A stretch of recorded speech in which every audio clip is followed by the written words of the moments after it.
Salam, perkenalkan nama saya Rita Parmehan. Di sini saya akan menjelaskan materi tentang masalah-masalah dalam perekonomian yang berdasarkan Undang-Undang 1945. Yang pertama,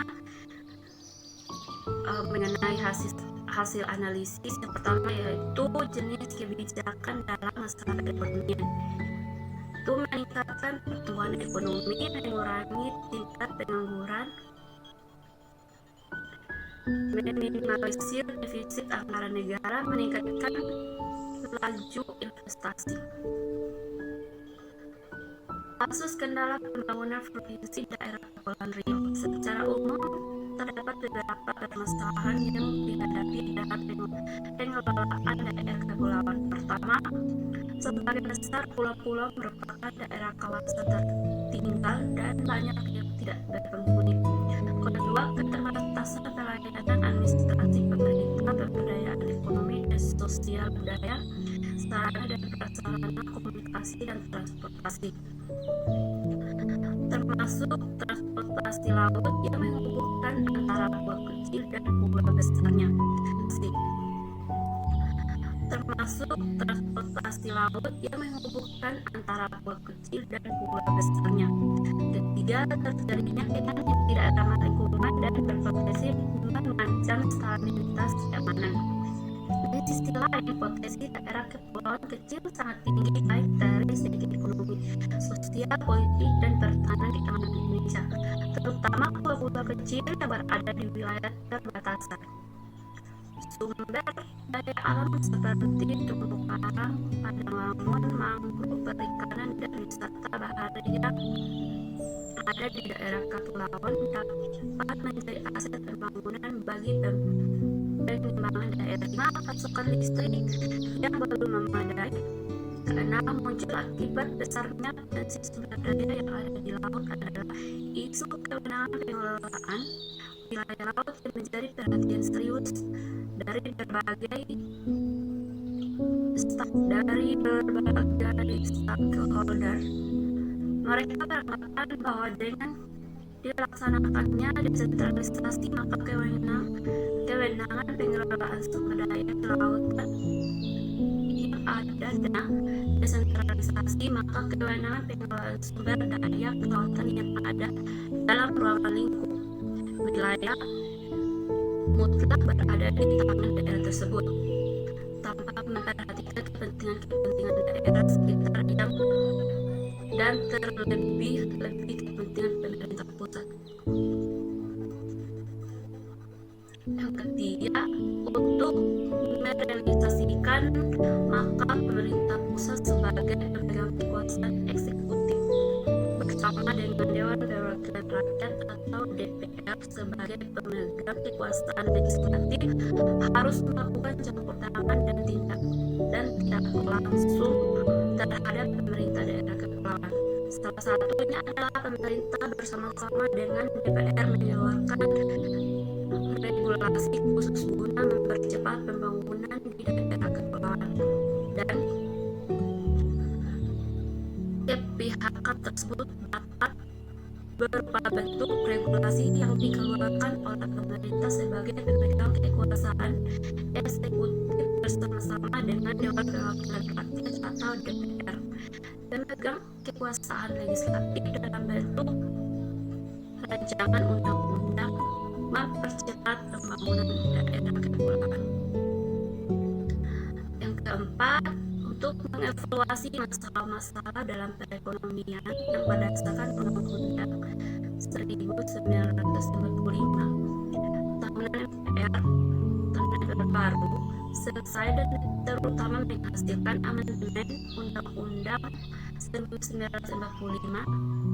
Ini tidak dianggap sebagai sebuah undang-undang yang baru, melainkan tetap Undang-Undang 1945 yang telah mengalami perubahan dan tambahan yang pada dasarnya adalah gagasan-gagasan reformasi.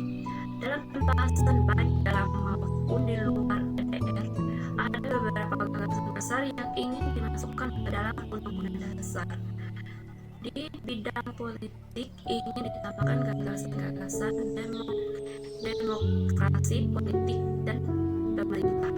Sedangkan di bidang ekonomi muncul berbagai gagasan-gagasan.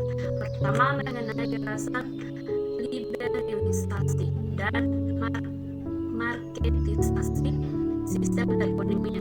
Yang kedua, memasukkan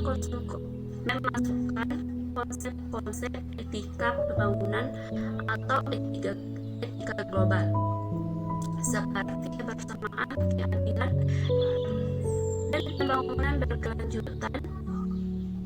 Yang ketiga, aspirasi nasionalisme ekonomi yang dicerminkan dengan istilah kemandirian ekonomi dan kesatuan ekonomi nasional. Yang keempat, ide-ide mengenai kesejahteraan yang ditanggungjawabkan negara untuk mewujudkan sejalan dengan konsep negara kesejahteraan. Dalam proses diskusi mengenai Ahmad Mugyarto, terdapat dua pandangan yang bertentangan secara diametral. Pertama, yang menghendaki perubahan rumusan total pada bab kesejahteraan sosial, khususnya pasal 33 untuk diganti dengan rumusan baru. Rumusan baru itu mengarah kepada liberalisasi sistem ekonomi, khususnya meminimalkan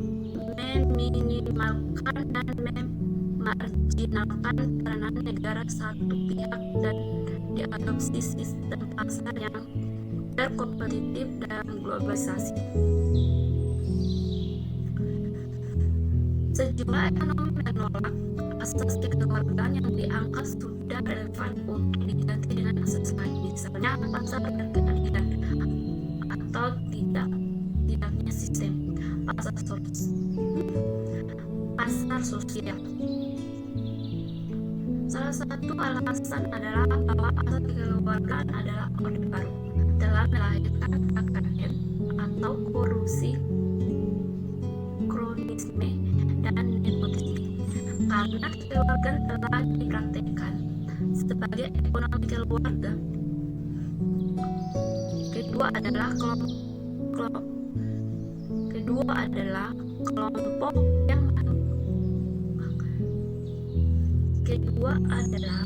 kelompok yang menghendaki pelestarian rumusan pasal 33 maupun menyetujui tambahan ayat-ayat yang merupakan perkembangan pemikiran baru, karena dalam kenyataan pasal tersebut belum mencangkup umpamanya gagasan mengenai lingkungan hidup, pembangunan yang berkelanjutan atau hak-hak dan perlindungan konsumen dan globalisasi.